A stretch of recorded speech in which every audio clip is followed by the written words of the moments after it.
হাদিসে পাকের মধ্যে রাসূলুল্লাহ সাল্লাল্লাহু আলাইহি ওয়াসাল্লাম বলেন, যদি কোনো ব্যক্তি সকাল এবং সন্ধ্যা, ফজরের পরে এবং মাগরিবের পরে 3 বার আল্লাহ তাআলার কাছে জান্নাত কামনা করে, হাসরের ময়দানে জান্নাত আল্লাহর কাছে এই বলে ফরিয়াদ করবে যে আল্লাহ, আপনার এই বান্দা প্রতিদিন আপনার কাছে জান্নাতে আসার জন্যে দোয়া করেছিল, আমি আপনার কাছে সুপারিশ করছি, আপনি আপনার এই বান্দাকে জান্নাতে প্রবেশ করিয়ে দিন। সুবহানাল্লাহ।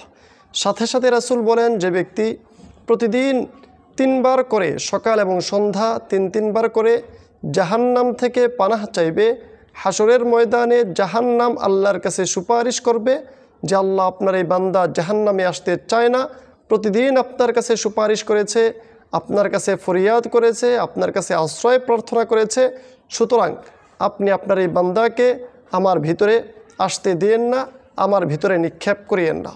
এজন্য বন্ধুরা, আসুন আমরা প্রতিদিন সকাল এবং সন্ধ্যা আল্লাহর কাছে 3 বার করে জান্নাত চাই এবং জাহান্নাম থেকে পানাহ চাই। রাসূলুল্লাহ সাল্লাল্লাহু আলাইহি ওয়াসাল্লাম দোয়াটি আমাদেরকে এভাবে শিক্ষা দিয়েছেন, আল্লাহুম্মা ইন্নী আসআলুকাল জান্নাহ, আয় আল্লাহ, আমি আপনার কাছে জান্নাত চাই, ওয়া আউযু বিকা মিনান নার, এবং জাহান্নাম থেকে আশ্রয় চাই। আমরা পুরোটা বাক্য প্রতিদিন সকাল এবং সন্ধ্যা এভাবে পড়তে পারি, আল্লাহুম্মা ইন্নী আসআলুকাল জান্নাহ ওয়া আউযু বিকা মিনান নার, আল্লাহুম্মা ইন্নী আসআলুকাল জান্নাহ ওয়া আউযু বিকা মিনান নার, আল্লাহুম্মা ইন্নী আসআলুকাল জান্নাহ ওয়া আউযু বিকা মিনান নার। সকাল সন্ধ্যা 3 বার এভাবে দোয়াটা পাঠ করতে পারি।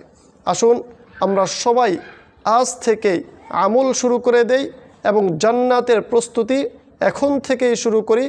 জাহান্নাম থেকে আশ্রয় প্রার্থনা দুনিয়া থেকেই আল্লাহর কাছে শুরু করে দেই। আল্লাহ আমল করার তৌফিক দান করুন, আমিন। ওয়ামা আলাইনা ইল্লাল বালাগ।